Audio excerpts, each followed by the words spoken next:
ఇక Riyaz encounter, constable హంతకుడి నిందితుడు హతమైండు. TR constable దగ్గర నుంచి గన్ లాక్కునే ప్రయత్నం చేసిండట.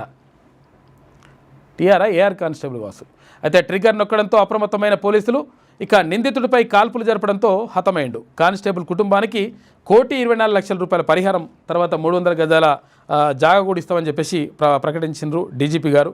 నిజంగా కూడా అసలు యాక్చువల్గా పాపం అన్యాయంగా చంపేసిండు కానిస్టేబుల్ని. ఈ వేస్ట్ పిల్లవాడు వాడిని పని చేసిన మంచిగా. ఇట్లా వేస్తేనే ఏంటంటే ఇంకొకరు భయం ఉంటుంది, ఇష్టం వచ్చినట్టుగా హత్యలు చేయొచ్చు, సపరేట్గా పోయి జైల్లో వాడచ్చు అని చెప్పేసి అనుకునే పరిస్థితి ఉండకుండా ఇట్లా సత్వర న్యాయం ఉంటే తేలిపోతుంది లెక్క. ఇక కట్నం ఓకే, బంగారంతోనే భయం ఉందట ఇప్పుడు పరిస్థితి అంతా కూడా. కట్నం ఇస్తేందుకు సరే ఎంతో కొంత మాట్లాడుకొని ఇస్తాం, కానీ మరి బంగారం పెట్టమంటే ఎట్లా? ఎందుకంటే బంగారం అయిపోయింది. ఇప్పుడు 1,30,000 1,35,000 దాకా అవుతున్నట్టుంది రేటు. అది 1,50,000 కూడా తొందరలోనే అవుతుందని చెప్పేసి అంటున్నారు. అది ఏది 70,000 ఉన్న బంగారం డబుల్ అయ్యడానికి ఒక ఏడాది కూడా పట్టలే. ఏడాది కాలంలోనే డబుల్ అయిపోయింది.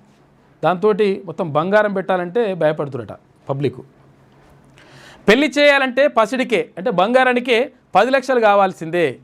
5 ఏళ్ల క్రితం తులం బంగారం 48,000, ప్రస్తుతం ₹1,28,890. 30,000 కూడా దాటింది, 1,30,000 దాటింది.